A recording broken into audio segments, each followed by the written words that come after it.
અરવલ્લી કોંગ્રેસ સમિતિ આજની આ પ્રેસ વાર્તામાં અમારા બંને પ્રમુખોએ જે નકલી દૂધ બાબતે જે વાત કરી છે એ વાતમાં અમારી આખી બંને જિલ્લા કોંગ્રેસ સમિતિઓ સહમત છે।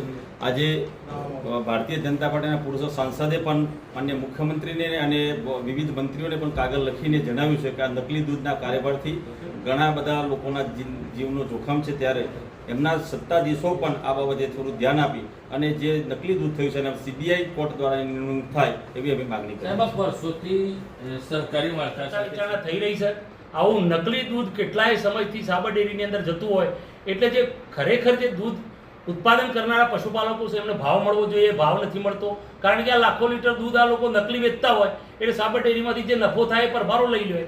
એક દૂધ મંડળીઓની અંદર પહેલા 25 લાખ 30 લાખનું દૂધ જતું હતું વર્ષનું અને 1 કરોડનું દૂધ જાય। આવી પરિસ્થિતિનું નિર્માણ થાય એટલે ચોક્કસ આ તપાસનો વિષય છે અને આવનારા દિવસોમાં પશુપાલકોને અને મહિલાઓની સાથે રાખી અને સાબરકાંઠાના અરવલ્લી જિલ્લાના કોંગ્રેસ સમિતિ દ્વારા એક મોટું જન આંદોલન પણ ઉપસ્થિત કરવામાં જિલ્લા અને અરવલ્લી જિલ્લાની અંદર જે નકલી દૂધનો મુદ્દો ખૂબ ઉગ્રેસર છે, ત્યારે અમારી આજની આ પ્રેસ કોન્ફરન્સમાં સાબરકાંઠા જિલ્લા કોંગ્રેસ સમિતિના પ્રમુખ રામભાઈ સોલંકી, પૂર્વ ધારાસભ્ય રાજુભાઈ ઠાકોર, પૂર્વ જિલ્લા કોંગ્રેસ સમિતિના પ્રમુખ કમલેન્દ્રસિંહ, હિંમતસિંહ પરમાર, મુકેશભાઈ પરમાર, શહેર કોંગ્રેસના પ્રમુખ રામસિંહભાઈ, બધાએ આજે આ પ્રેસ કોન્ફરન્સ કરી છે। એની અંદર આપ સૌ પત્રકાર મિત્રોનું હાર્દિક સ્વાગત છે। સાબરકાંઠા અને અરવલ્લી જિલ્લો એ પશુપાલકો માટે ખૂબ મહત્વનો જિલ્લો છે। આ જિલ્લાના પશુપાલકોની જીવાદોરી સમાન સાબર ડેરી છે। છેલ્લા કેટલાક દિવસથી સાબરકાંઠા અને અરવલ્લી જિલ્લામાં નકલી દૂધના કારોબાર વિશે ખૂબ મોટા સમાચારો સોશિયલ મીડિયા અને સરકારી આગેવાનો તરફથી થઈ રહ્યા છે। આપ સૌ જાણો છો એમ આ નકલી દૂધનો કારોબાર એ માત્ર ધંધાકીય રીતે નથી, પરંતુ નાના બાળકોની વાત હોય કે અન્ય પ્રજાજનોની વાત હોય ત્યારે નકલી દૂધ આપવું એ એમના આરોગ્યની સાથે ચેડા બરાબર હોય છે। એટલે અમે આ જે નકલી દૂધનો જે કારોબાર છે એને ખૂબ વખોડી કાઢીએ છીએ અને સરકાર સામે અમે આક્ષેપ પણ કરીએ છીએ કે જ્યારે આટલું બધું તંત્ર ચાલતું હોય ત્યારે સરકારે આની અંદર ઇન્વોલ્વમેન્ટ કરી અને જવાબદારો સામે પગલાં પણ લેવા છે। રામભાઈ સોલંકી અમારા સાબરકાંઠાના પ્રમુખ છે, એ પણ લેશે। સૌને નમસ્કાર।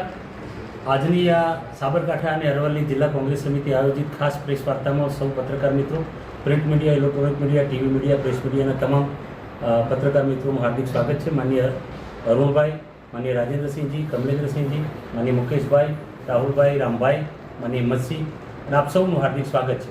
ખાસ કરીને આજે આપણે અગત્યની આ પ્રેસ વાર્તાની અંદર એટલી જાણકારી આપવા માટે ઉપસ્થિત કરવામાં આવ્યા છે કે સાબરકાંઠા અને અરવલ્લી જિલ્લાની જીવાદોરી સમાન પશુપાલકોની જે જીવાદોરી સમાન જે સાબર ડેરી આવેલી છે એ સાબર ડેરીનું તાજેતરમાં જ આપણે જોયું હશે કે નકલી દૂધનો કારોબાર ખૂબ જ ફૂલ્યો અને ફાલ્યો હતો અને એની અંદર સાબર ડેરીના સત્તાવાળાઓ સામેલ હતા અને સાબર ડેરીના સત્તાવાળાઓ સામેલ હતા એના ભાગરૂપે TV media, print media, electronic media, press મીડિયામાં પણ આવી ગયું કે કઈ દૂધ મંડળીઓમાંથી કેટલું દૂધ નકલી દૂધ બનાવી અને લોકોના આરોગ્ય સાથે ચેડા કરી અને સમગ્ર સાબરકાંઠા અને સમગ્ર રાજ્યની અંદર આ દૂધનું મોટું નેટવર્ક ચલાવનારા સાબર ડેરીના સત્તાવાળાઓ જ છે એવું બહુ સ્પષ્ટ ફલિત થયું છે। અને ચોક્કસપણે આ દૂધ, બનાવટી દૂધ, રોજનું 8,000 લીટર દૂધ અને લાખોનો કારોબાર એટલે અત્યારે કરોડો રૂપિયાનું કૌભાંડ સાબર ડેરી મારફતે થયું છે અને સાબર ડેરીના સત્તાવાળાઓ એમાં સામેલ છે અને એમાં વહીવટીતંત્ર પોતે પણ સામેલ હોય હું પોતે કહી શકું કે ભારતીય જનતા પાર્ટીના શાસકોને આ વાતથી અજાણ હોય એવું માની શકાય નહીં। કારણ કે ડેરીની અંદર જે દૂધ હોય છે, દૂધની બનાવટ, દૂધની તપાસ, દૂધ નકલી છે કે અસલી છે, આ બધી જ ચેકિંગ કરવાનું લેબોરેટરીમાં તે બધી જ જગ્યાએથી પ્રોસેસ થઈ અને દૂધ વેચાણમાં નીકળતું હોય છે।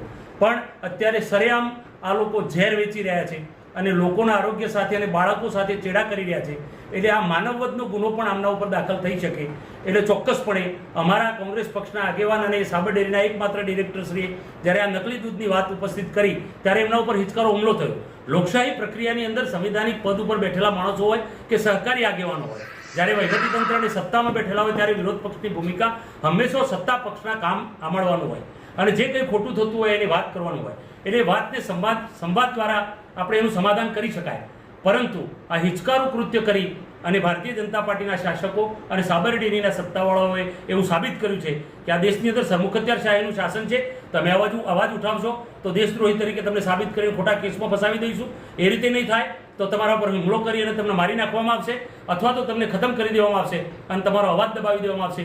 એવું કૃત્ય જે સાબરકાંઠાના અરવલ્લીની અંદર થઈ રહ્યું છે અને આ સાબરકાંઠાની અંદર દૂધનો જે વેપલો, જે કાળો કારોબાર એ કરોડો રૂપિયાની અંદર છે, આની તટસ્થ તપાસ થવી જોઈએ. ભારતીય જનતા પાર્ટીની સરકાર પણ આમાં સામેલ હશે એવું ફલિત થાય છે. સીટીની રચના થાય, રિટાયર્ડ જસ્ટિસના અધ્યક્ષપણે એક રચના કરી અને સમગ્ર સાબરકાંઠા અને અરવલ્લીના પશુપાલકોને ન્યાય મળે એ માટે ખાસ આ પ્રેસ વાર્તાનું આયોજન કરવામાં આવેલું છે.